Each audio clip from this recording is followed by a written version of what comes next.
है ना, ध्यान देना। अब देखो है क्या, मोबाइल बस थोड़ी देर के लिए बंद कर दो, सारे बच्चे मोबाइल छोड़ दो, छोड़ दो बेटा, ये दूर रख दो, रख दो कहीं और रख ना, दूर है, अरे रखो इधर सामने यार, थोड़ा दूर रखो इस चीज से, यहाँ रखो, यहाँ कुछ नहीं हो रहा, मोबाइल साथ में लेके दिन भर। देखो भाई बैठो, है क्या, आज हम लोग पढ़ेंगे सबसे पहले प्रिज्म का सारा केस। सुनना, प्रिज्म,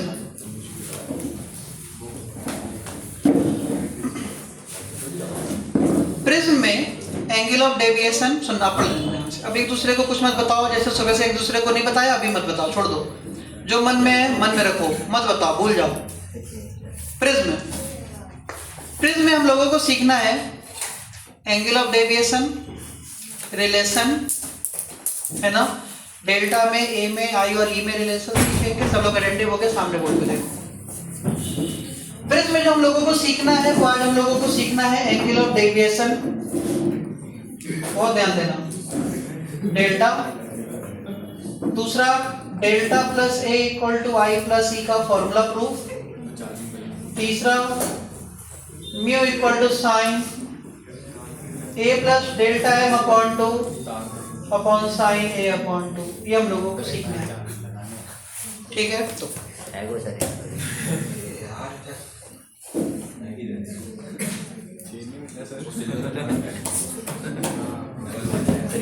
देखो सुन लिया था, देखो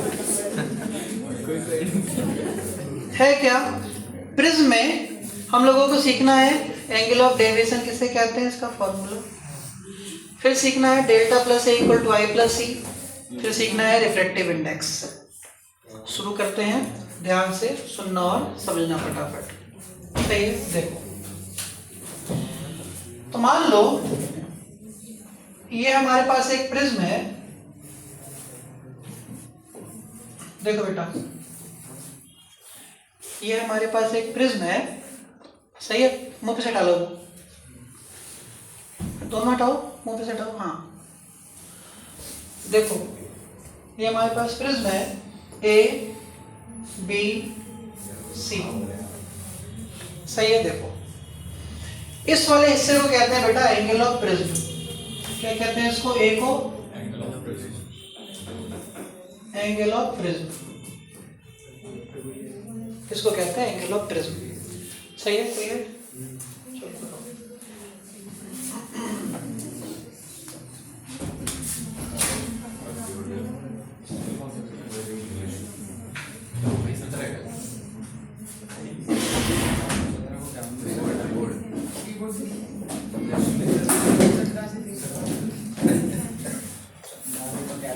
अब सुनो, इसमें हमने क्या किया, यहां से एक लाइट भेजी, इंसिडेंट रे, हमने यहां से एक नॉर्मल बनाया, लाइट अंदर की तरफ मुड़ गई, इसका नाम क्या होता है, बोलो, रिफ्रैक्टेड रे। एक और नॉर्मल बनाया, लाइट बाहर निकल गई, क्या नाम होता है, इमरजेंट रे। अब है क्या, इस वाले एंगल को कहते हैं एंगल ऑफ इंसिडेंस आई, ये वाला एंगल कितना R1, ये वाला एंगल कितना R2, ये वाला एंगल कितना E, एंगल ऑफ इमरजेंस। समझो भाई, हमने इंसिडेंट रे को आगे हटाया, इमरजेंट रे को पीछे हटाया, हाँ बोलो,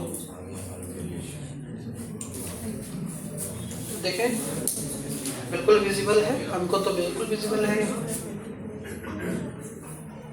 तुम्हारा नेट कनेक्शन देखो अपना,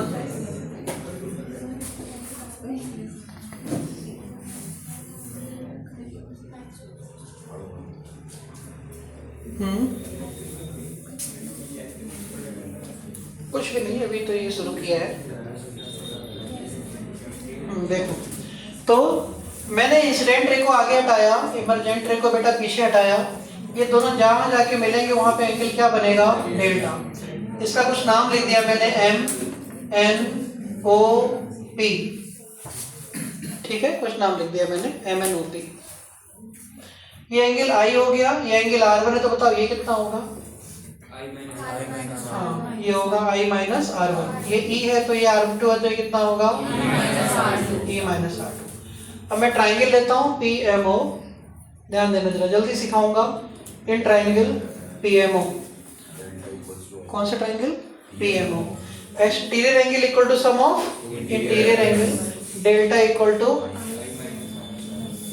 टू कितना? हाँ, I minus R1 plus E minus R2, तो डेल्टा इक्वल टू कितना? I plus E minus R1 minus R2, delta equal to कितना? I प्लस E माइनस कितना? R1 प्लस R2, इसलिए डेल्टा इक्वल टू कितना? I plus E minus. अभी तो छोड़ो इसको, इक्वेशन नंबर 1 सही है, कितना सब जानते हैं। एक ट्राइंगल के तीनों एंगल का सम कितना होता है? 180। हमने ट्राइंगल लिया कौन सा? MON। कौन सा ट्राइंगल लिया? MON। इस ट्राइंगल के तीनों एंगल का सम मतलब R1 plus R2 plus N equal to 180, तो N इक्वल टू कितना? 180 माइनस R1 प्लस R2, आया ना? क्वाड्रिलेटरल के आमने सामने का सम कितना होता है? 180। बोला करो इन क्वाड्रिलेटरल कौन सा? AMNO। Angle A plus angle N equal to कितना?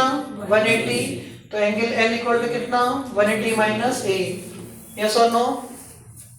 ये भी N है, ये भी N है, दोनों को कंपेयर कर दो, कंपेयर करने पर N कैंसिल हो गया, तो क्या आया? 180 minus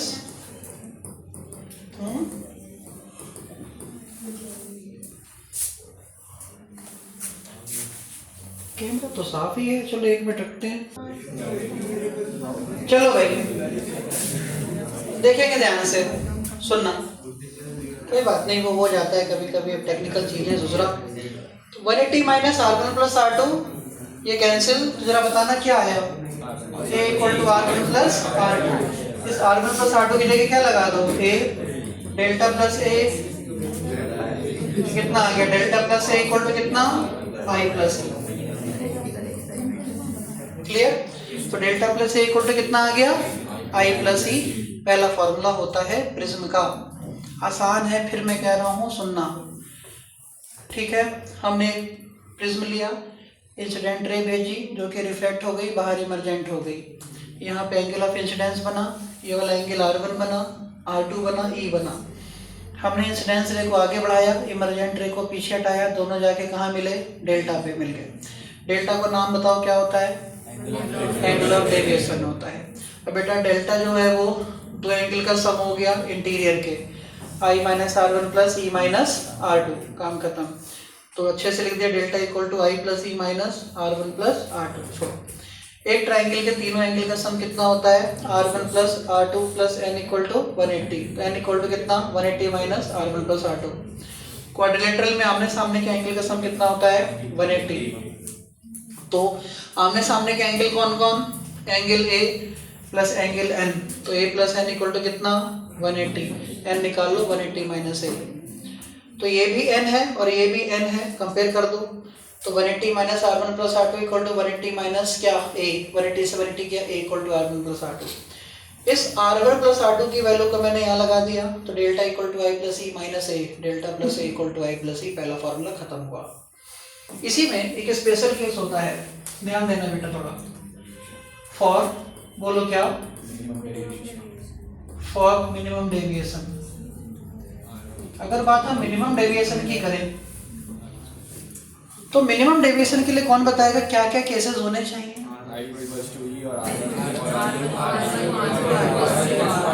very good. I equal to E और R1 इक्वल टू R2। एक और छोड़ रहे हो तुम, R3। वो पैरेलल होती है लाइन, वो जो जाती है वो पैरेलल होती है। बिल्कुल सही, दो बच्चों ने आंसर दिया, रिफ्रैक्टेड रे बेस के पैरेलल होना चाहिए। तो मिनिमम डेविएशन होने के लिए सबसे पहला होना चाहिए I इक्वल टू E, दूसरा होना चाहिए बेटा R1 equal to R2 equal to R, तीसरा होना चाहिए refracted ray parallel to the base. Refracted ray कितना? रिफ्रैक्टेड रे किसके क्या करना पैरेलल होना चाहिए? बेस के। आगे आ जाए कहीं खत्म इधर वाले पे आओ। अभी भी अगर पढ़ने के लिए कहना पड़ रहा है तो पता है। हाँ ये तीन बातें होंगी तो डेल्टा क्या हो जाएगा? मिनिमम हो जाएगा। सही है। तो फॉर्मूला जो होता है ना मिनिमम कंडीशन के लिए डेल्टा हो जाता है डेल्टा एम। मिनिमम कंडीशन के लिए डेल्टा कितना हो जाता है? Delta M. लिखने का तरीका देखो, delta plus A equal to I plus E. Delta की जगह delta M plus A equal to I plus E की जगह भी क्या? आई। तो delta M plus A equal to कितना? 2i। इसलिए delta M plus A upon 2 equal to कितना बोलो? आई। यस और नो? एक हम लोगों ने देखा क्या? r1 plus r2 equal to a।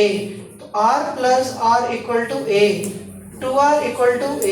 तो बोलो ना यार r equal to a by 2। Yes और नो? समझ गए? स्नेल्स लॉ क्या होता है? Mu equal to sine I upon sine R. तो mu equal to sine I कितना? a plus delta m upon 2 upon कितना? साइन बोलो ना a अपॉन 2। हो गया फॉर्मूला प्रूफ। किसके लिए हो गया ये? मिनिमम डेविएशन के लिए। मामला क्लियर। मैं रुकूंगा नहीं इस चीज के ऊपर कि फिर से इसको बार बार टाइम वेस्ट करें इस पे। क्लियर हो गया? मिनिमम डेविएशन होने के लिए तीन बातें होनी चाहिए, I equal to E, r1 equal to r2 equal to r, refracted ray parallel to the base. अगर वो i इक्वल टू ई ना कहे, r1 equal to r2 equal to r ना कहे, दोनों बातें ना कहे, सिर्फ इतना कह दे कि रिफ्रैक्टेड रे बेस के पैरेलल है, तो भी कंडीशन कौन सी है? वो मिनिमम है। क्योंकि अगर बेस के पैरेलल होगे तो वो सब बातें तो अपने आप इक्वल हो जाएंगी। यस और नो यार? आगे बढ़ते हैं। इसी में आगे आएगा डेविएशन फॉर थिन प्रिज्म। क्या आएगा? Deviation for thin prism. बेटा देखो, डेविएशन फॉर कौन सा प्रिज्म? थिन प्रिज्म, पतले प्रिज्म की बात होगी। अब इसके कुछ कंडीशंस हैं, बहुत ही आसान सी। देखो ध्यान से, ये प्रिज्म हो गया। क्या हो गया? प्रिज्म। अगर ये प्रिज्म हुआ तो मैंने यहां से एक लाइट भेजी, ये नॉर्मल लाइट मुड़ गई, बाहर आ गई। ये वाला एंगल कितना? आई। ये वाला एंगल r1, ये वाला एंगल r2, ये वाला एंगल e। इसका नाम a, इसका b, इसका c। यस और नो? क्लियर होगी बात ये? अब सुनना, हम क्या करें? पहले सरफेस की बात करें, यहाँ फर्स्ट पॉइंट की, एट 1। स्नेल्स लॉ क्या होता है? Mu equal to sine upon sine. Snell's law क्या होता है? Mu equal to sine I upon sine R. Sine I upon sine बोलो r1। तो कितना हो जाएगा? Sine I upon sine r1। Angle बहुत छोटे हैं क्योंकि वो खुद कह रहा है फॉर थिन प्रिज्म। साइन हटा दो तो म्यू इक्वल टू कितना? आई अपॉन r1। आई निकाल लो, I equal to mu r1। Equation number 1। Yes और नो?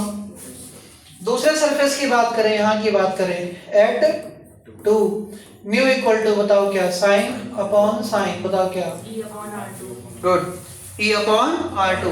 क्योंकि ऑब्जर्वर कहाँ होगा? प्रैक्टिकल करने वाला इंसान प्रिज्म के अंदर बैठ के थोड़ी प्रैक्टिकल करेगा, प्रिज्म के बाहर ही रहेगा ना। बाहर रहेगा तो उसके लिए कौन होगा? Incidence E। और रिफ्लेक्शन कौन होगा? r2। तो साइन E अपॉन r2। तो म्यू इक्वल टू साइन हटा दो, E upon r2। E equal to कितना बेटा? Mu r2। यस और नो? इक्वेशन 2। फॉर्मूला क्या होता था? Delta minimum plus A equal to I plus E. बोलो हाँ।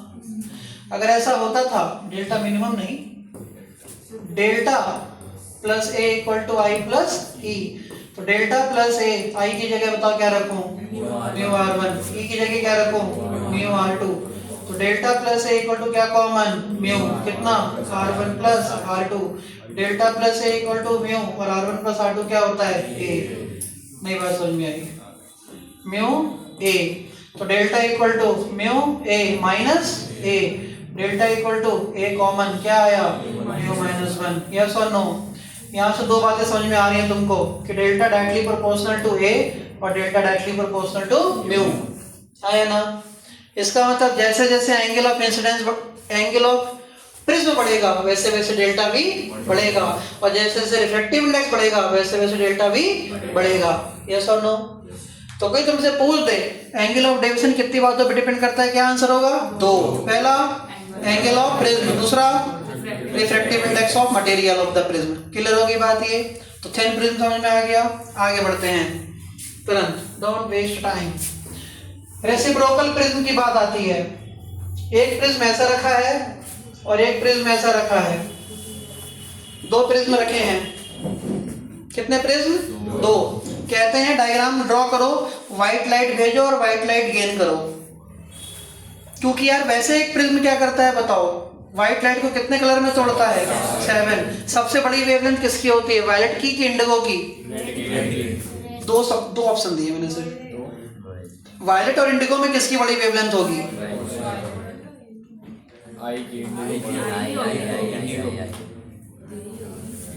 इंडिगो या वायलेट?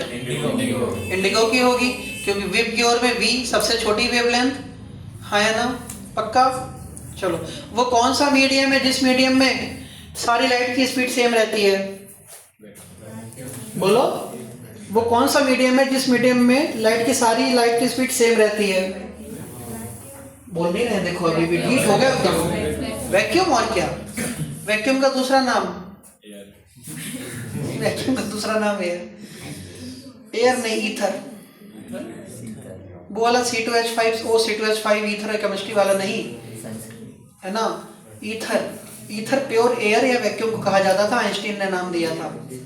अगर ये नाम आ जाए तो ये इसको ही टिक मार देना, वैक्यूम को ईथर भी बोल देते हैं, हाइपोथेटिकल मीडियम। चलो अब देखो क्या हुआ, व्हाइट लाइट भेजी, कौन सी भेजी? White light.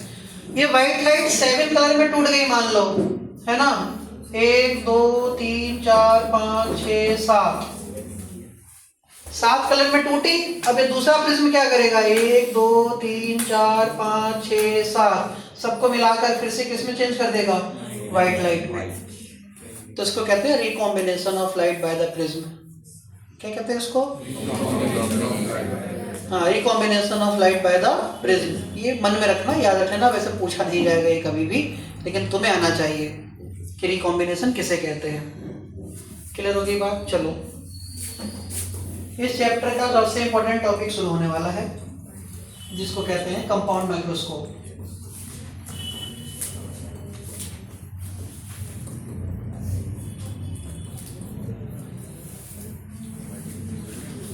कौन सा माइक्रोस्कोप? Compound microscope. सही है, ध्यान देना बेटा।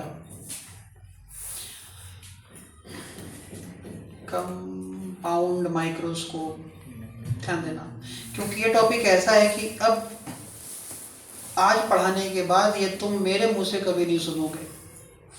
अब बोर्ड पे मैं इस कंपाउंड माइक्रोस्कोप को कभी एक्सप्लेन नहीं करूंगा, है ना? न्यूमेरिकल जरूर करेंगे इसके, लेकिन कंपाउंड माइक्रोस्कोप की थ्योरी के नाम पर, इसकी डेरिवेशन के नाम पर मैं आज के बाद तो कभी सिखा ही नहीं पाऊंगा तुमको, क्योंकि अभी बहुत कुछ पढ़ाना बाकी है। यही टॉपिक में पढ़ाते रहेंगे यार, ठीक है? पढ़ा तो सकते हैं बेटा, इसी चैप्टर में PhD करनी है तुमको। हाँ, कंपाउंड माइक्रोस्कोप पे सुनो। दो होते हैं भैया कंपाउंड माइक्रोस्कोप के case, case 1 case 2। Case 1 when image formed at D, case 2 when image formed at infinity। Compound microscope की डेरिवेशन तुम्हारे यहाँ है, कंपाउंड माइक्रोस्कोप की डेरिवेशन तुम्हारे यहाँ है, टेलीस्कोप की डेरिवेशन तुम्हारे यहाँ नहीं है, ठीक है? पक्का? तो कंपाउंड माइक्रोस्कोप से शुरू करते हैं।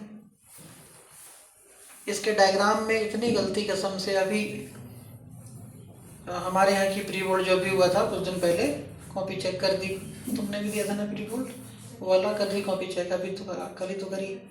कैसे? बेकार है। कैसे? क्या नंबर है? जाते समय बता देंगे नंबर, हम सबके सामने नहीं, इंडिविजुअल बताएंगे, ऐसे बता देंगे, सबकी इज्जत है अपनी। देखो तुम्हारे भी बेकार ही है बेटा। वो तो बोलो ना यार, हम सुनने के लिए कान तरस गए। कोई तो बोले कि नंबर बढ़िया है हमारे, तुमने नंबर क्यों काट दिया हमारे। कह रहा है मेरे कब बोले बढ़िया, कब बोलोगे, अब साल बीत गया, अब तो बोल दे यार कि बढ़िया नंबर आए होंगे मेरे। देखो सुनना, कंपाउंड माइक्रोस्कोप, हाँ बिल्कुल एक ही साथ भेज रहा हूँ सारा मटेरियल। देखो बेटा सुनो,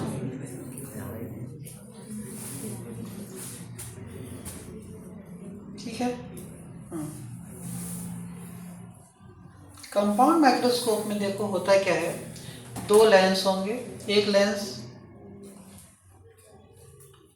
ऑब्जेक्टिव होगा और एक आईपीस होगा, ऑब्जेक्टिव और आईपीस होगा। ध्यान देना जरा, ऑब्जेक्टिव लेंस थोड़ा छोटा होगा, आईपीस लेंस थोड़ा बड़ा होगा, ठीक है। ये ऑब्जेक्टिव, थोड़ा ध्यान यहाँ देना बेटा, अब एक दूसरे को छोड़ दो, बाद में पूछ लेना, किसी से कुछ भी मत पूछो, भूल दो एक दूसरे को। एक ऑब्जेक्टिव एक आईपीस।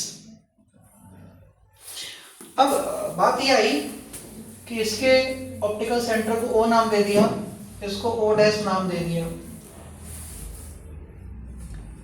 सिखा चुका हूं, एक लेंस की इमेज दूसरे का ऑब्जेक्ट होती है, ये याद है बस पूरी फिजिक्स में सबको। एक ये याद है, एक इंटरफेरेंस में साइन इसका थीटा प्लस कॉस इसका थीटा 1 होता है, वो सही से याद है सबको, है ना। हाँ तो एक लेंस की इमेज दूसरे का ऑब्जेक्ट होती है। मैंने बोला ये इसकी फोकस एफओ है, इसकी फोकस एफओ है, ये प्रिंसिपल एक्सिस है। मैंने यहाँ पे एक ऑब्जेक्ट लिया ए बी, ध्यान देना यहाँ, एक ऑब्जेक्ट लिया ए बी, क्या ऑब्जेक्ट लिया ए बी। इस ऑब्जेक्ट से एक लाइट चली, इस ऑब्जेक्ट से एक लाइट चली पैरेलल आने वाली रे फोकस से जाती है। ये फोकस है कौन सा बताओ, एफओ। एक लाइट ऑप्टिकल सेंटर से जाती है, दोनों जाके यहाँ मिल गए, जहां मिले वहां इमेज बन गई, क्या ए डैश बी डैश, ये इमेज बन गई।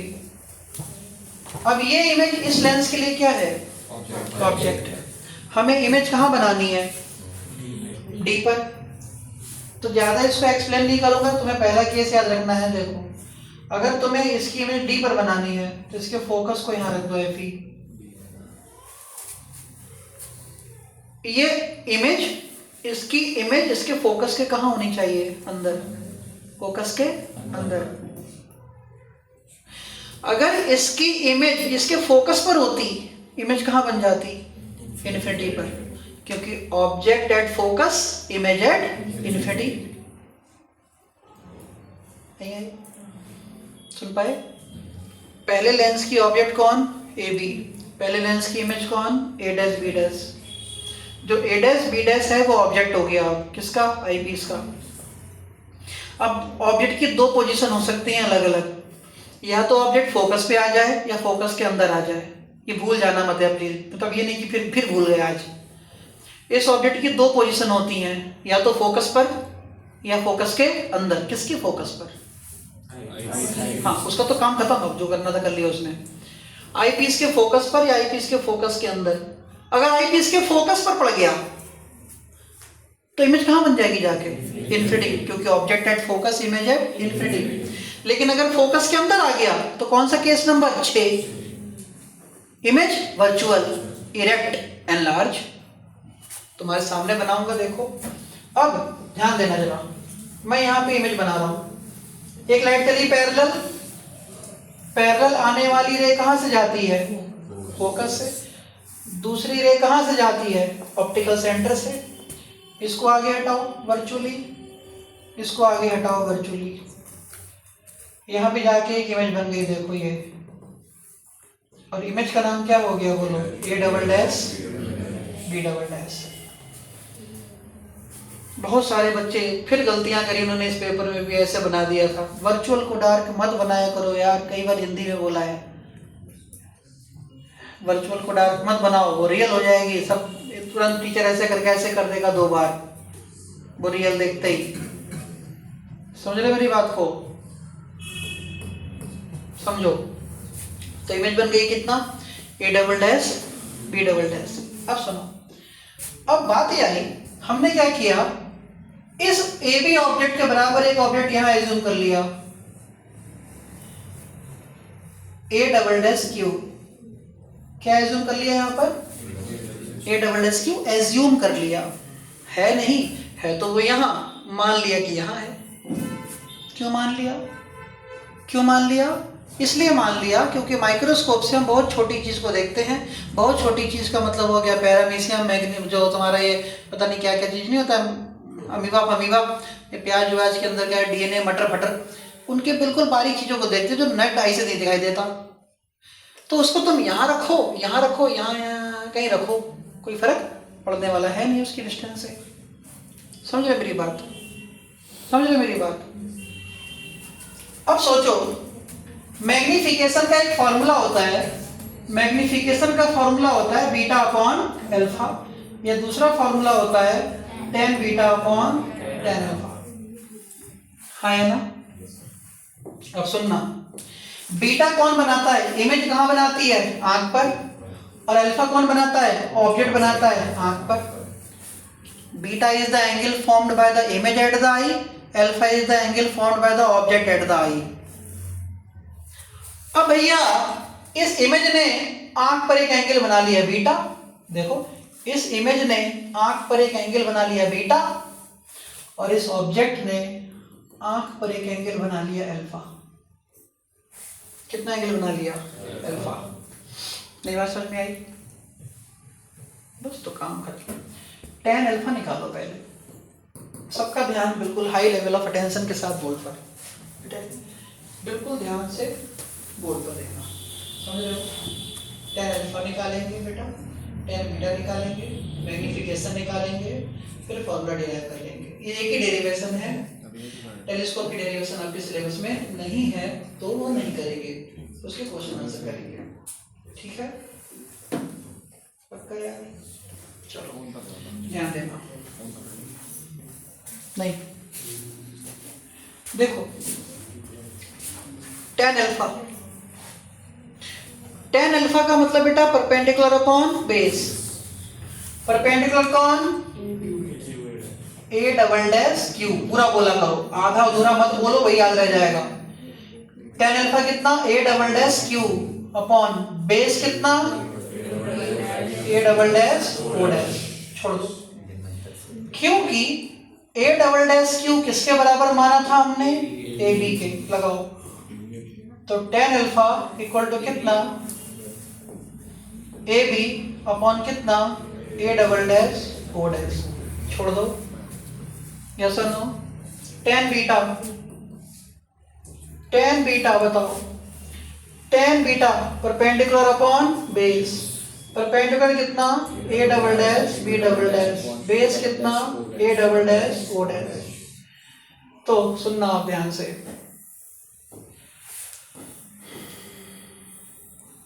ध्यान देना जरा। मैग्निफिकेशन का फॉर्मूला होता है m equal to tan beta upon कितना बेटा, टेन अल्फा। टेन बीटा की वैल्यू, टेन बीटा की वैल्यू कितनी, A double dash B double dash upon A double dash O dash. Tan alpha की वैल्यू कितनी, A B upon A double dash O dash. इससे खत्म, तो बचा कितना, A double dash B double dash upon कितना, A B. Equation number 1, हाँ या ना? अब समस्या जानते हो क्या है? ये जो मैग्निफिकेशन का फॉर्मूला आ रहा है ये पूरे कंपाउंड माइक्रोस्कोप का है।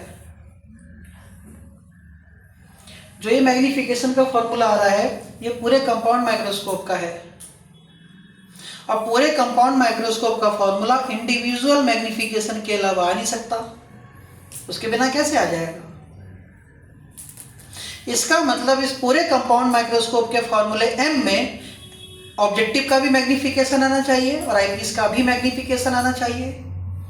तो अलग से लिख के दिखाता हूं कि मतलब क्या हुआ। अब मुझे एक बात बताओ, अगर मैं कहूं MO ऑब्जेक्टिव का मैग्निफिकेशन, और मैग्निफिकेशन क्या होता है? Image upon object. थोड़ा दिमाग लगाना प्लीज, दिमाग लगाना, तुम्हें क्यों लगाना है दिमाग, हमें बिल्कुल नहीं लगाना है। ऑब्जेक्टिव का मैग्निफिकेशन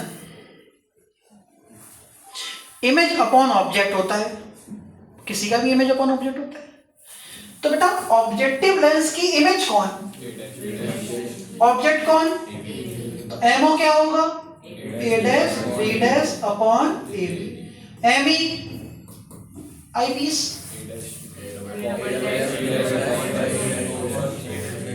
बहुत सुंदर। इमेज अपॉन ऑब्जेक्ट, इमेज कौन? A double dash B double dash upon object कौन? A dash B dash. चलो बहुत प्यारे बच्चे हो, तो फिर इसका मतलब A double dash B double dash upon कितना? A dash B dash. अब तुम यहां देख रहे हो मैग्निफिकेशन के फॉर्मूले में ससुरा A double dash B double dash upon A भी आ रहा है।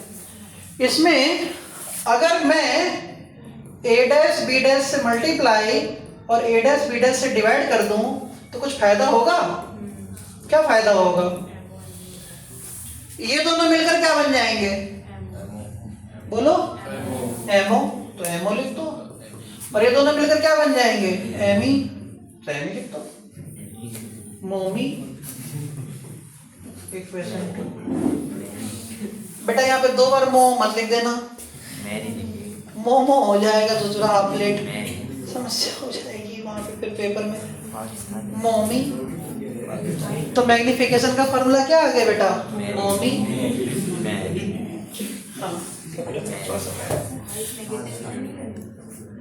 मैग्नीट्यूड की बातें होगी यहाँ से। कौन सा वाला ऑब्जेक्ट? ये सिर्फ ये सोचो, ये अल्फा एंगल तुम चाहो तो यहाँ से भी बना सकते हो, लेकिन क्योंकि ये वर्चुअल के ऊपर ही साथ में बना ले तो जरा दोनों एंगल साथ में बन जाएंगे, डिस्टेंस सेम हो जाएगी, वो कट जाएगी, इसलिए यहाँ ले लिया। अब समझो ये फॉर्मूला अभी भी कंप्लीट नहीं है, ये फॉर्मूला अभी भी कंप्लीट नहीं है। इस फॉर्मूले में आना चाहिए डी। क्या आना चाहिए? डी। इस फॉर्मूले में आना चाहिए एफ ई। क्या आना चाहिए? F E. कितनी देर में समझ जाओ? जब पक्की कर ले, देखो ध्यान से सुनो। ओके, थोड़ी देर में। अब एक बात समझो, नाम लिखो सबका। ऑब्जेक्ट से लेकर ऑब्जेक्टिव तक की दूरी कितनी होती है? यूओ। साइन कैसा? माइनस में। ऑब्जेक्ट से लेकर ऑब्जेक्टिव तक की दूरी कितनी होती है? यूओ माइनस में। ऑब्जेक्ट से लेकर इसके इमेज तक की दूरी कितनी होती है? बीओ। किसमें? प्लस में। आई पीस के ऑब्जेक्ट की दूरी क्या होती है? यूई माइनस में।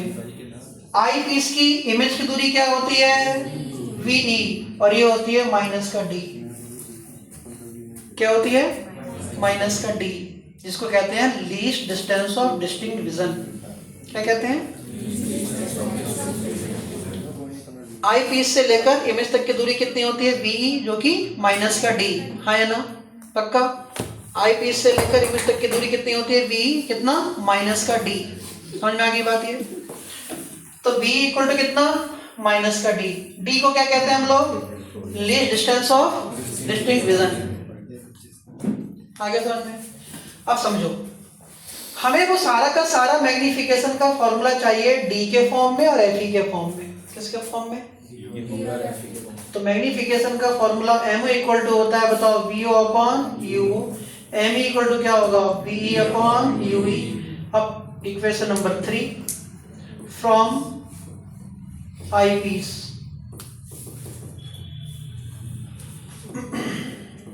सुनना, आई पीस के लिए अगर मैं फॉर्मूला लगाऊं 1 upon F equal to 1 upon V minus 1 upon U, क्या फॉर्मूला लगाऊं बोलो? 1 upon F equal to 1 upon V minus 1 upon U. Eyepiece की बात हो रही तो F E, V E, U E. ध्यान देना जरा, वी से मल्टीप्लाई, तो V upon F E equal to V upon V minus कितना? V upon U E. V से वी गया तो v upon F E equal to 1 minus कितना? v upon U E, minus common, तो minus का v upon F E minus का 1 plus v upon U E. हाँ या ना? 1 उधर ले जाओ, तो 1 minus v upon F E equal to V upon U E, हाँ या ना? इतना समझ में आया कि नहीं आया? इस v अपॉन यू ई की वैल्यू इक्वेशन 3 में लगा दो। देखो इस v अपॉन यू ई की वैल्यू कहाँ लगा दो? 3 में। तो m इक्वल टू कितना आया? vo अपॉन यू ब्रैकेट कितना 1 minus v upon F E, हाँ या ना? तो m equal to vo upon U 1 minus, और v की वैल्यू क्या थी? माइनस डी, तो माइनस माइनस प्लस का d अपॉन एफ ई। तो मैग्निफिकेशन का फॉर्मूला क्या बन गया? vo upon U bracket 1 plus d upon F E, हाँ या ना? बात समझ में आई कि नहीं आई? पक्का? पहला फॉर्मूला। अब दूसरा फॉर्मूला सुनो जरा बेटा, यहाँ तक बात समझ में आ गई? पक्का? ऑनलाइन वाले बच्चे बताओ यहाँ तक समझ में आ गई तो आगे बढ़ूंगा मैं। फटाफट बोलो, फटाफट बोलो सब। बढ़िया। अब इसका दूसरा फॉर्मूला सुनो। दूसरा फॉर्मूला देखो क्या होता है, देखो ये ध्यान से।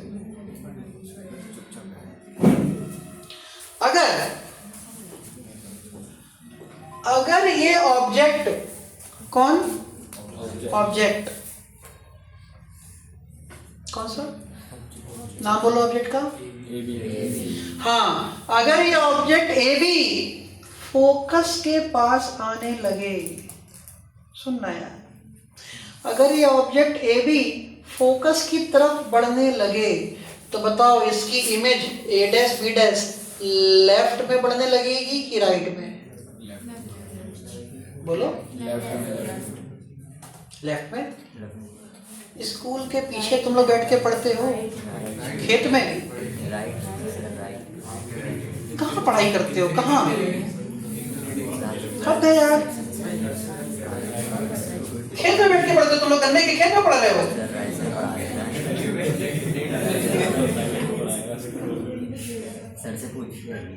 इधर देखना जरा,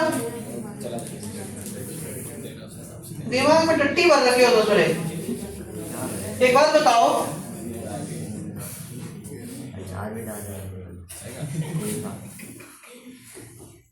क्या सिखाया था फिर? ये होता है यहाँ पे फोर्थ केस। फोर्थ केस की इमेज कहाँ बनती है? 2f और इंफिनिटी के बीच में। कहाँ बनती है फोर्थ केस की इमेज? 2f और इंफिनिटी के बीच में। अगर मैं फोकस पर रख दूं तो इमेज कहाँ बनती थी? इंफिनिटी पर। तो क्या वो लेंस की तरफ बढ़ी कि इंफिनिटी की तरफ बढ़ी? तो ये तुम लोगों को बिना मेरे बताए याद क्यों नहीं रहता है? हाँ, ये तो फिर अजीब सी बात नहीं होगी। सब पढ़ाई लिखा तुरंत ही चौपट करते थे, उसके ऊपर तुरंत एकदम सब स्वाहा। तो यही सब दिमाग लगाना बेटा, गलती से मिस्टेक तुम उसमें कूल बनोगे अब कह के कि मेरी बात को कितनी अच्छी तवज्जो दी जाएगी। देखो ध्यान से, इधर नहीं दी जाएगी बेटा इन सब बातों की तवज्जो।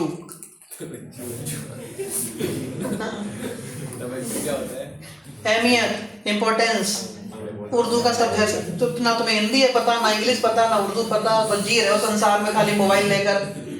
इधर देखो है क्या? ऑब्जेक्ट से लेकर यहां तक की दूरी u थी। मैंने बोला ऑब्जेक्ट को अगर फोकस की तरफ शिफ्ट करें तो ये उसकी इमेज किधर शिफ्ट होगी? लेंस की तरफ। एक समय ऐसा आ जाए कि ये ऑब्जेक्ट इस फोकस के इतना पास आ जाए कि ये वाली इमेज जाकर इस लेंस पर ही बन जाए, लेंस पर ही बन जाए। तो एक स्पेशल केस होगा। यहां से लेकर यहां तक की दूरी कितनी है? FO। थोड़ा बोला भी करो यार, फालतू बकेती इधर की करते रहते हो तुम लोग, मेन बात बोलने पे बोलते नहीं कोई। फोकस से लेकर ऑब्जेक्ट यहां तक की दूरी कितनी है? FO। अगर ये ऑब्जेक्ट भी इसी फोकस के पास आने लगे, इसका मतलब UO इक्वल टू क्या हो जाएगा? FO। हो नहीं जाएगा, होना चाहेगा। तो लिखने का तरीका देखो, UO is nearly equal to FO। UO is nearly equal to FO। तो फायदा क्या होगा? अगर ये वाली इमेज बिल्कुल यहां बन गई तो जो यहां से लेकर यहां तक की दूरी VO थी, अब वो पूरी दूरी VO हो जाएगी। बोलो बोलो। तो जो VO यहां तक थी वो VO अब क्या हो जाएगा? दोनों लेंस के बीच की दूरी। और दोनों लेंस के बीच की दूरी को क्या कहते हैं? L। इसका मतलब वीओ की वैल्यू क्या हो जाएगी एल। नई बात समझ में आई? तो फॉर्मूले में क्या बदलाव आएगा? मैग्निफिकेशन का फॉर्मूला m इक्वल टू जो VO upon UO 1 plus D upon F था, वो आज वीओ की जगह कितना एल, यूओ कितना F O bracket 1 plus D upon F हो जाएगा। नई बात समझ में आई? केस खत्म। When image formed at D के दो फॉर्मूले, समझ रहे हो? कहाँ खो गए? VO upon UO 1 plus D upon F या L upon F O 1 plus D upon F. Clear है? वैसे यहाँ फॉर्मूले में माइनस लगकर आता है, क्योंकि मैग्नीट्यूड निकाला जाता है तो माइनस लगाओ चाहे मत लगाओ। सुना? माइनस लगाओ चाहे मत लगाओ, क्योंकि मैग्निफिकेशन स्केलर क्वांटिटी है, नेगेटिव साइन से कुछ नहीं यहाँ पे ध्यान देना है हम लोगों को, उससे खाली रियल इन्वर्टेड पता चलता है। ठीक है? केस 2, केस 2 इमेज कहां पे बनेगी इस बार? रट लेना इस चीज को आज घर जाके, और जरा ज्यादा पढ़ो, कहना ना पड़े पढ़ने के लिए। 8-10 घंटे पढ़ो, दिन भर खाली बैठे और काम किया तुम लोगों को। देखो ध्यान से, case 2 image formed at infinity. कम पढ़ोगे कम नंबर आएगा, ज्यादा पढ़ोगे ज्यादा नंबर आएगा, सिंपल सी थ्योरी है।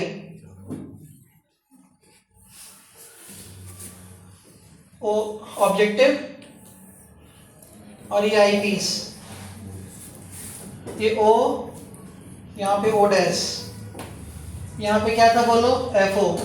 एक ऑब्जेक्ट लिया मैंने ए बी, यहाँ से एक लाइट चली पैरेलल गई, ऑप्टिकल सेंटर से गई, यहाँ इमेज बन गई। इमेज का नाम कितना? A dash B dash. सही है? मैं बार बार एक ही चीज नहीं बताऊंगा कि पहले वाले लेंस की इमेज दूसरे का ऑब्जेक्ट, और अगर ये ऑब्जेक्ट पहले तो यहाँ पे फोकस के अंदर रखा हुआ था, अब बताओ कहाँ रखा रहेगा? ये फोकस पर, एफ पर, और जब इसका ऑब्जेक्ट फोकस पर तो इमेज कहाँ? इन्फिनिटी पर। लो भैया, लाइट यहाँ से गई फोकस से, दूसरी ऑप्टिकल सेंटर से गई, ध्यान देना जरा। ठीक है? फोकस से गई ऑप्टिकल सेंटर से, इसको कहीं मिलाओ तो कहीं जाके नहीं मिलेगी, पैरेलल होगी, इमेज कहाँ बनेगी? इन्फिनिटी पर। बात समझ में आ गई? अब सुनो, इसका प्रूफ तुम लोगों को कहाँ से उठा लेना है? इसका प्रूफ तुम लोगों को डायरेक्ट यहाँ से शुरू करना है। इसका प्रूफ तुम लोगों को डायरेक्ट यहाँ से शुरू करना है, इक्वेशन 3 से। VO upon UO bracket VE upon UE से। तो we know that, ध्यान देना जरा, we know that क्या? M equal to VO upon UO bracket V upon UE, equation 3।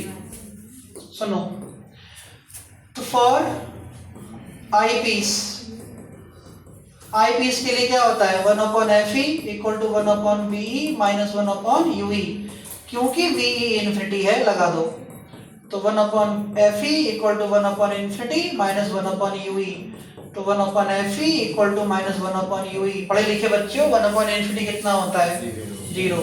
आगे बढ़ते हैं, v से मल्टीप्लाई कर दो, v upon F E equal to minus का v अपॉन यू ई। बोलो हाँ, माइनस कॉमन ले लो, माइनस का v upon F E equal to v upon U ई।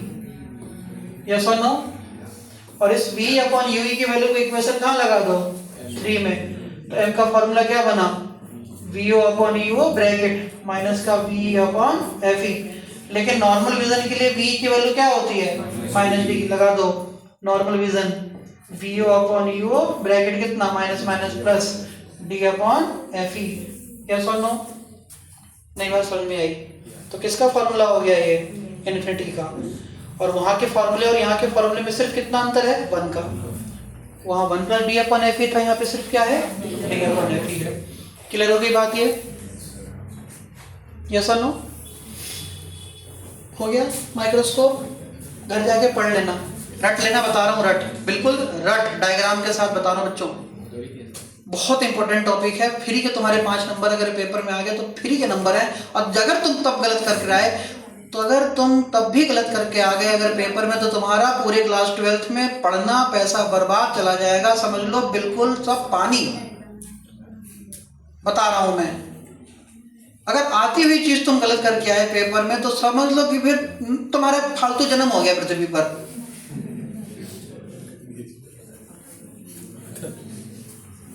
अरे दो ही टॉपिक है, मतलब दो ही केस है। बिल्कुल बता देंगे बेटा, बोलो कौन सा। अरे वो तो दो नहीं, वो उसने पूछा। दो ही केस है इसके। ऐसे दो ही केस हैं। देखो बेटा, एल वाला केस दोबारा देखो। एक ने पूछा बच्चे ने, एल वाला केस ये था कि अगर ये ऑब्जेक्ट फोकस की तरफ बढ़ने लगे, अगर ये ऑब्जेक्ट फोकस की तरफ बढ़ने लगे, तो इसकी इमेज की तरफ बढ़ने लगेगी, आईपीस की तरफ। बोलो कार्तिक। हाँ, इधर फोकस तक ही ले जाना है ना, फोकस के अंदर मत घुसाओ, फोकस तक ही ले जाना है मैक्सिमम, इसके आगे नहीं बढ़ना है। मैं वही तो कह रहा हूं, ये तो लेंस है ना, जैसे जैसे फोकस की तरफ बढ़ोगे तो इमेज कहां बनती है, इन्फिनिटी पर। तो एल हो जाएगा यहां से यहां तक की दूरी पूरी। हाँ, दूरी का मतलब जब इसकी इमेज, जब ये वाली इमेज इस लेंस पर बन जाएगी, तो इस पूरी दूरी को मैं कह रहा हूं एल। और तो बेटा जो वीओ था वो किसके बराबर हो जाएगा, एल के। बस काम खत्म। आगे बढ़ते हैं बेटा, टेलीस्कोप। सुनो ध्यान से, ऑप्टिक्स खत्म करा के भेजेंगे, ठीक है। दो टॉपिक रह गए हैं, बस दो क्या, एक ही टॉपिक है टेलीस्कोप। दो तरीके के टेलीस्कोप में प्रूफ है नहीं, खाली डायग्राम है, उसका फॉर्मूला है, डायग्राम एक्सप्लेनेशन है, काम खत्म। शुरू करते हैं, बिल्कुल सही जैसे आप क्या किया। टेलीस्कोप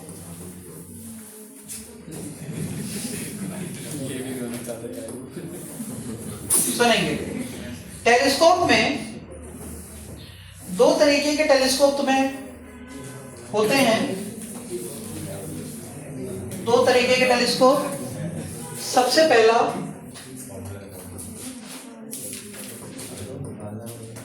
टेरेस्ट्रियल, दूसरा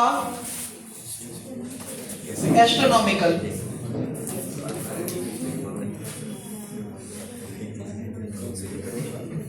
देखो बेटा सुनना, दो तरीके के टेलीस्कोप होते हैं। सबसे पहला कौन सा, टेरेस्ट्रियल, दूसरा कौन सा, एस्ट्रोनॉमिकल। टेरेस्ट्रियल टेलीस्कोप तुमको पढ़ना नहीं है, तुम्हारे सिलेबस में नहीं है। टेरेस्ट्रियल तुमको नहीं पढ़ना है, ये जनरली दूरबीन, बाइनोकुलर, वो तुम्हें नहीं पढ़ना है। बहुत पहले हुआ करता था, 2008-9 में हम लोग पढ़ाई करते थे बाइनोकुलर, उस समय सिलेबस में पेपर में भी आता था। ये लगभग 10-12 साल पहले हटा दिया गया है सिलेबस से तुम्हारे। टेरेस्ट्रियल नहीं पढ़ना है। अब बचा क्या, एस्ट्रोनॉमिकल। एस्ट्रोनॉमिकल में भी दो तरीके के, एस्ट्रोनॉमिकल में दो तरीके के। सबसे पहला, कुछ भी खाली एक नाम याद है वही बोलते हो बार बार।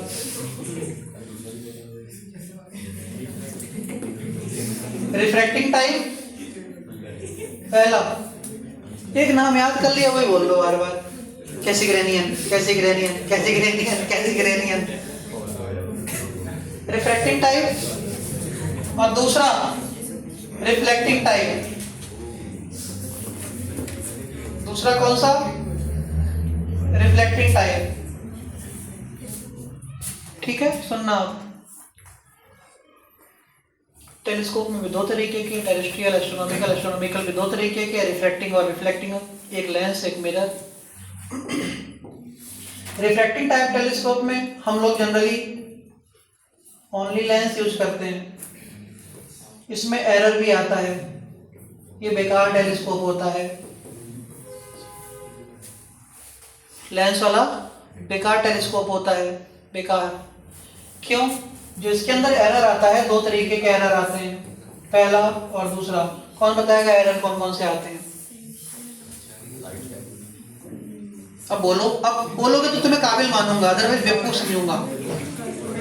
अब बताओ दो कौन से एरर होते हैं, तो नाम बोलो।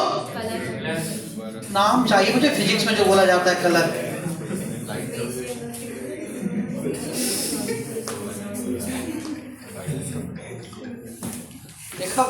ना तुम बोल रहे हो ना ऑनलाइन वाले बोल रहे हैं दूसरे आज कुछ भी। बेटा बताओ कौन सा एरर होता है? हाँ, एक आया नाम। दूसरा स्फेरिकल एब्रेशन, क्रोमेटिक एब्रेशन। बहुत याद रखो, स्फेरिकल एब्रेशन और दूसरा होता है क्रोमेटिक एब्रेशन।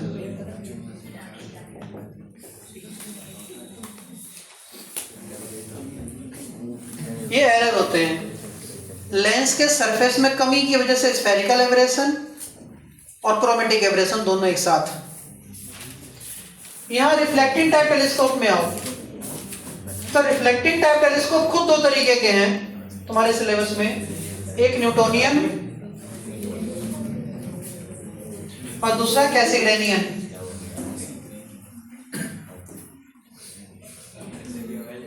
न्यूटोनियन और कैसिग्रेनियन। न्यूटोनियन टेलीस्कोप में हम लोग मिरर लगाते हैं। क्या लगाते हैं? मिरर। मिरर भी कौन सा लगाते हैं? Concave mirror.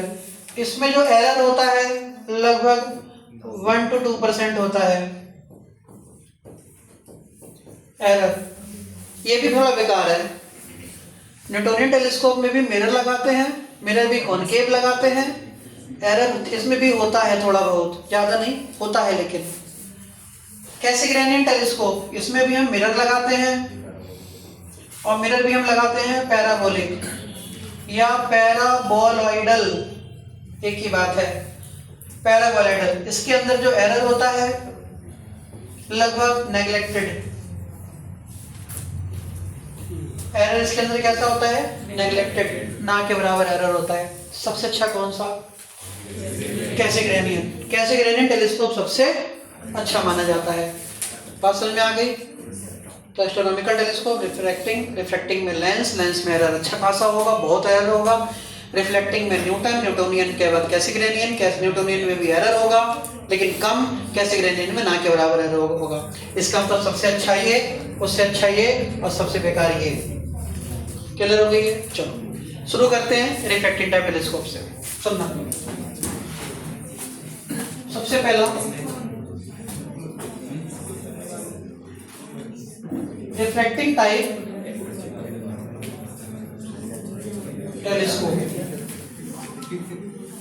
देखो बेटा क्या हुआ, हाँ थोड़ा एक्टिव होके बैठो, जिम जाया करो।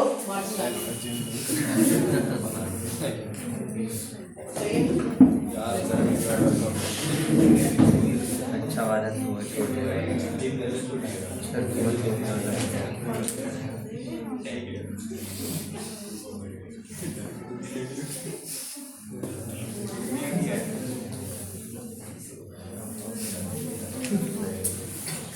समझो बेटा, रिफ्रैक्टिंग टाइप टेलीस्कोप कौन सा? सेट डायग्राम है, फार्मूला है, नो डेरिवेशन। क्लियर है? सुन लेना एक बार स्टार्ट। देखो बेटा सुनो, ये प्रिंसिपल एक्सिस, इसमें बेटा मैं बिल्कुल माफी चाहूंगा कि मतलब नहीं, गाली वाली तो नहीं दूंगा, बहुत छोटे हैं हमसे, बराबर होते तो देखता हूँ।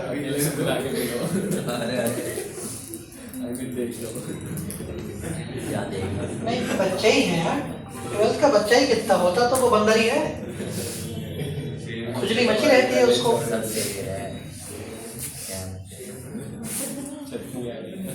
सुनो, ये कूल बनने के लिए गाली गलौज तुम लोगों को सूट करता है, हम लोगों को सूट है, सुबह से बोल रहा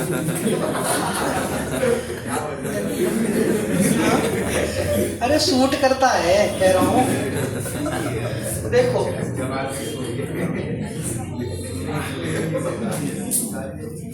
समझेंगे अब भैया। रिफ्रैक्टिंग टाइप टेलीस्कोप में सबसे पहला case 1 when image formed at D. पहला केस कौन सा?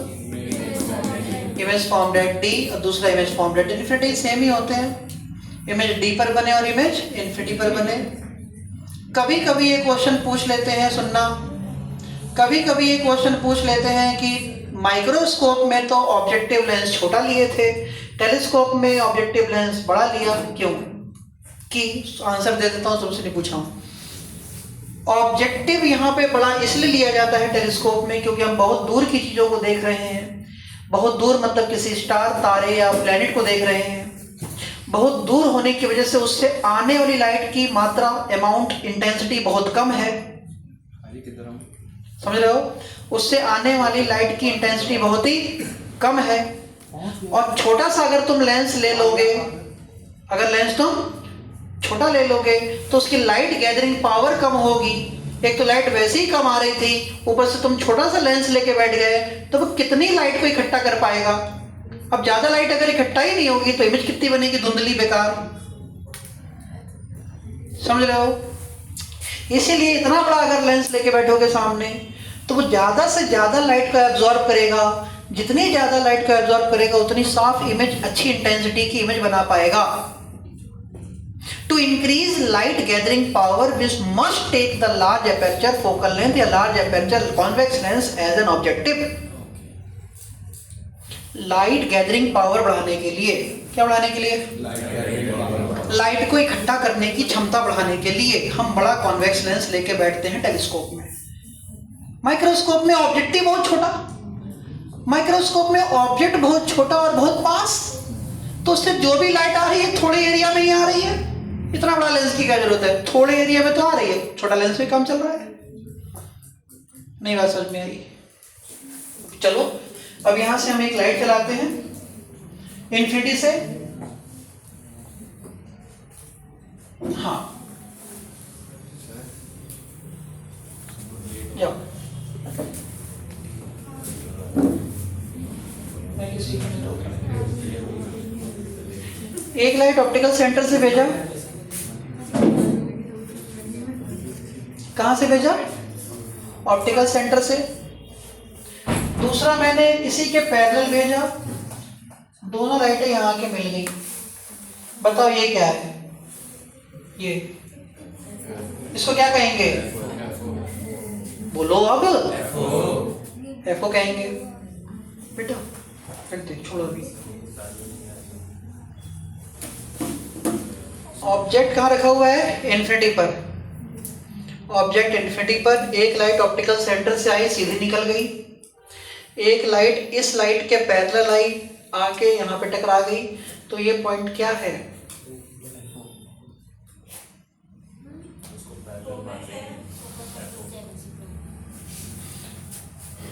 बताओ, ये एफओ है कि ये एफओ है? कौन सा? पहला वाला या दूसरा वाला? पहला। ये पहला और ये दूसरा, यानी कि बाद में तुम कहने लगो कुछ। पहला वाला एफओ है कि दूसरा वाला? पहला वाला। अब दूसरा डायग्राम बना रहा हूं। तुम लोगों के ऊपर इस समय गुस्सा इतनी आ रही है ना, कसम से।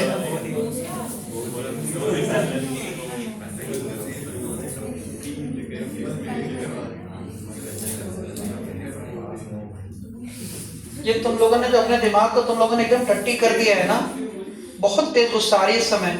मतलब तुमको ये नहीं पता कि इस समय क्या सिचुएशन पूछ रहा हूं। एक लाइट आ रही है प्रिंसिपल एक्सिस के पैरेलल, इधर देखो। एक लाइट आ रही है प्रिंसिपल एक्सिस के पैरेलल। प्रिंसिपल एक्सिस के पैरेलल आने वाली रे फोकस से जाती है। एक और डायग्राम बना रहा हूं। एक लाइट आ रही है ऐसे, लाइट इस लेंस ने उसको कन्वर्ट कर दिया, तो क्या ये फोकस होगा? बोलो हाँ या ना।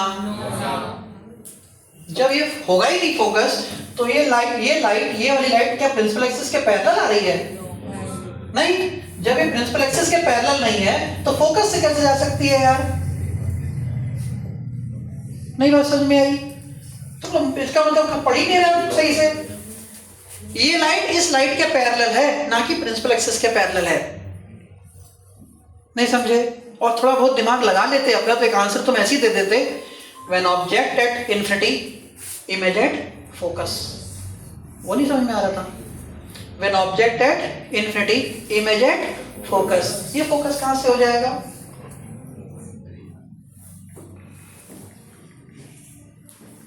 क्लियर होगी बात? ये अब समझो, ये सब हटाओ, सुनना एक आगे का डायग्राम देखो। अब क्या हुआ कि हमने यहां से ये हो गया एफओ, इसकी इमेज इसका क्या होगी ऑब्जेक्ट। हमने इसकी आई पीस को यहां रख दिया, आई पीस के अंदर यहां से एक लाइट चलाई, ये लाइट कहां से गई बताओ? वो अभी बोल रहे हैं डर के मारे, तो फोकस होगा ही ना, पैरेलल आने वाली रे फोकस से जाती है। दूसरी ऑप्टिकल सेंटर से गई, इन दोनों को पीछे हटाया, यहाँ इमेज बन गई, और जहां इमेज बनी उसका नाम कितना A double dash B double dash, हाँ या ना? तो पहला केस हो गया डी पर, केस 1 इमेज एट डी, हाँ या ना? अब इस सबके नाम लिखते हैं। बताओ ऑब्जेक्टिव से लेकर इसके इमेज की दूरी कितनी वीओ, और वीओ किसके बराबर होगा आज एफओ है, एफओ के।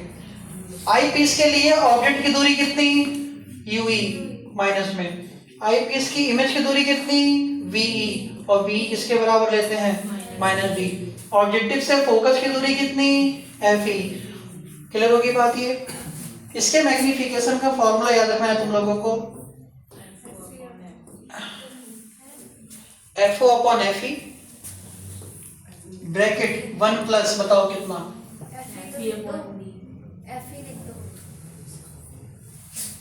FO upon FE bracket 1 plus FE upon D. क्या फॉर्मूला होता है M equal to FO upon FE, proof नहीं करना है। तो क्या formula m equal to F upon F E bracket 1 plus F E upon D. Clear हो गई बात? ये कौन सा केस हो गया? When image formed at D. Clear हो गई बात? पक्का? When image formed at D, सही है। चलो दूसरा केस इसी में देख लेते हैं। दूसरा केस क्या? Case 2 image at infinity. ध्यान देना जरा, ये हमने एक लेंस लिया ऑब्जेक्टिव, हमने एक लेंस लिया आई पीस, ये ऑब्जेक्टिव, यहां से एक लाइट चलाई ओ, ये कितना है ओ डैश, लाइट इन्फिनिटी से आ रही है, यहां आके टकरा गई, जहां आके टकराई वो क्या है ए डैश बी डैश। बताओ इस पॉइंट को क्या कहते हैं? इस पॉइंट को क्या कहते हैं? Point on the principal axis हमें क्या पता क्या कहते हैं, ना तुम्हें पता ना हमें पता, कुछ होगा पॉइंट। लेकिन इस पॉइंट को क्या कहते हैं? ये एफओ। लेकिन आज तुम्हें इमेज इन्फिनिटी पर चाहिए था, एफई भी यही होगा। एक लाइट चली पैरेलल, पैरेलल आने कहां से गई फोकस से, दूसरी कहां गई ऑप्टिकल सेंटर से, दोनों को पीछे हटाया, इमेज कहां बन जाएगी इन्फिनिटी पर, हाँ या ना? अब सुनो, ऑब्जेक्टिव से लेकर इसके इमेज की दूरी को क्या कहेंगे बताओ वीओ, आई पीस से लेकर इसके ऑब्जेक्ट की दूरी को क्या कहेंगे यूई। थोड़ा बोला करो, ऑब्जेक्टिव से लेकर इसके इमेज की दूरी को वीओ, आई पीस से इसके ऑब्जेक्ट की दूरी को यूई। दूसरा नाम ऑब्जेक्टिव से लेकर इसकी फोकस तक की दूरी को एफओ, और यहां से लेकर यहां तक की दूरी को एफई। तो टोटल लेंथ कितना हो गया FO plus mod minus F E. तो इसके मैग्निफिकेशन का फॉर्मूला होता है minus F O upon F E. बात खत्म। क्या फॉर्मूला होता है? Minus F O upon F E. और लेंथ का फॉर्मूला कितना होता है? F O plus F E. बात समझ में आ गई? या लेंथ का फॉर्मूला कितना होता है? V O plus U E. नहीं बात समझ में आई? अरे यार ये वी ओ है, ये यू ई है, V O plus U E, ये F O plus F E. बात खत्म। नहीं बात समझ में आई? मत उठाओ कॉपी वॉपी भी तो सिखाना है।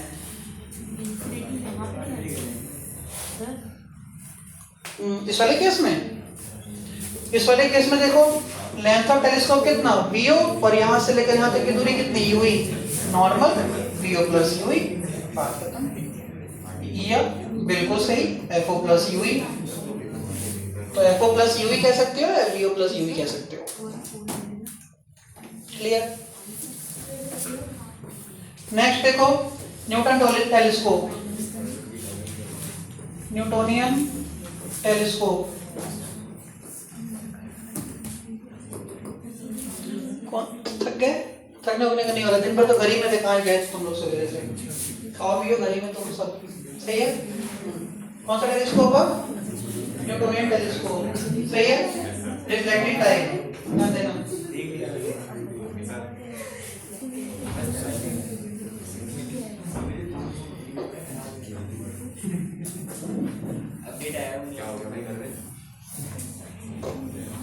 देखो बच्चे, न्यूटोनियन टेलीस्कोप में ये कहा गया कि उसने क्या किया, एक इस तरीके का एक पाइप ले लिया, लकड़ी का चाहे कैसे भी,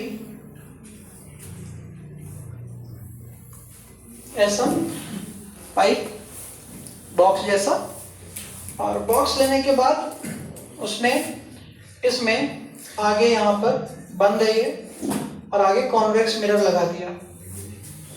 कौन सुनना बेटा, ये कौन सा मिरर लगा दिया? Convex mirror. कॉन्वेक्स मिरर लगा दिया, और यहाँ पे उसने क्या किया, एक छोटा सा कॉन्वेक्स लेंस लगा दिया। कॉनकेव मिरर ही तो हमने क्या बोला? कॉन्वेक्स बोला, ओह सॉरी।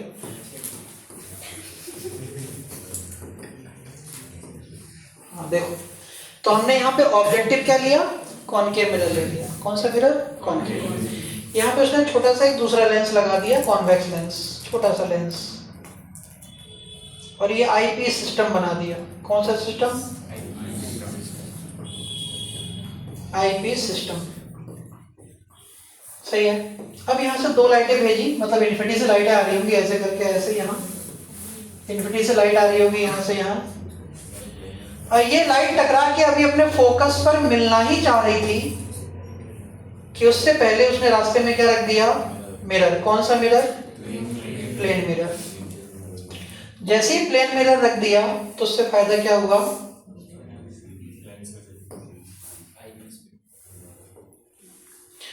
फायदा ये हुआ कि पीछे तो कुछ नहीं, वर्चुअल, ये लाइट यहां से लौट गई, ये दोनों लाइटें यहां से लौट गई, यहां से आके इधर लौट गई, ऐसे पीछे नहीं गई। जब लाइट यहां लौट गई तो ये टकरा के ऐसे लौट गई अंदर, ऐसे यहां पे जाके एक क्लियर इमेज बन गई, और वो इनको दिखाई देती है। समझ गए?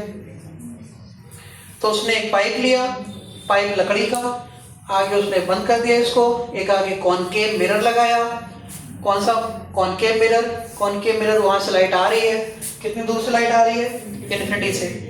जब लाइट आ रही है तो लाइट टकरा के कहाँ पे मिलना चाह रही थी? अपने फोकस पे, लेकिन फोकस से पहले उसने क्या लगा दिया? प्लेन मिरर लगा दिया। ये याद रखना सब।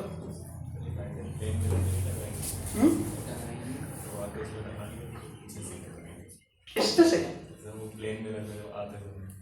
नहीं, बहुत छोटा प्लेन मिरर लगाया है ना। रास्ते में लाइट तो सिर्फ दो ही थोड़ी आ रही है, लाखों करोड़ों लाइट आ रही होंगी, वो तो इस बल्ब से सिर्फ दो लाइटें थोड़ी निकल रही हैं, है ना। तो प्लेन मिरर कितना लाइट रोक लेगा? बाकी सब तो निकलेंगी ना यहाँ से आगे, ठीक है।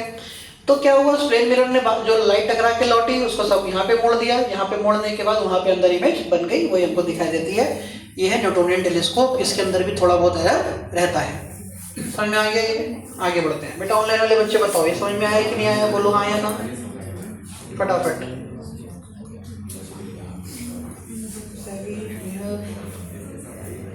बढ़िया, चलो भाई लास्ट देखो। गुड। कैसे ग्रेनियन देखो,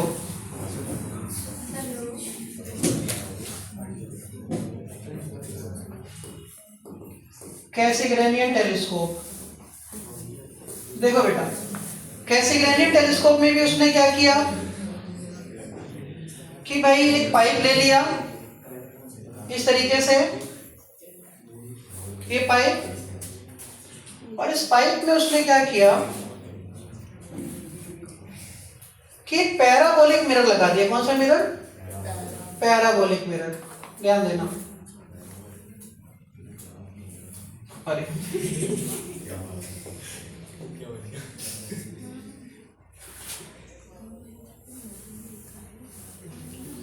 पैराबोलिक मिरर लगाया, और पैराबोलिक मिरर लगाने के बाद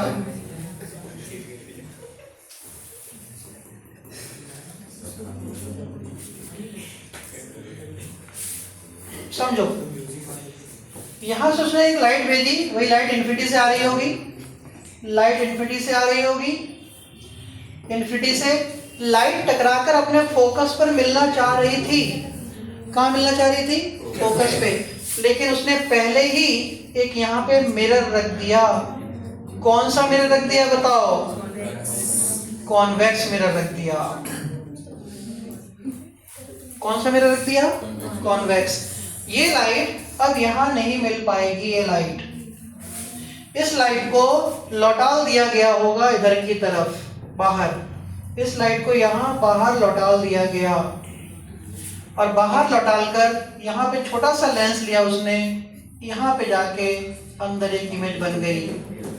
ये है आई पीस। समझ गए? तो ये हो गया तुम्हारा कौन सा? कैसेग्रेनियन टेलीस्कोप। बात समझ में आ गई? कैसेग्रेनियन टेलीस्कोप में बिल्कुल भी स्फेरिकल और क्रोमेटिक एब्रेशन नहीं होगा। ये सबसे अच्छा है रिफ्लेक्टिंग टेलीस्कोप, सबसे बढ़िया टेलीस्कोप इसी को कहते हैं। क्लियर? इसमें ऑब्जेक्टिव जो होता है, इसमें ऑब्जेक्टिव पैराबोलॉइडल मिरर होता है। कौन सा मिरर होता है? पैराबोलॉइडल। बात समझ में आ गई? क्लियर? रे ऑप्टिक्स यहाँ पर खत्म होती है थ्योरी पार्ट। कल से न्यूमेरिकल करेंगे इसके। सही है? मिलते हैं हम लोग कल। आराम से पढ़ना लिखना शुरू। हाँ है।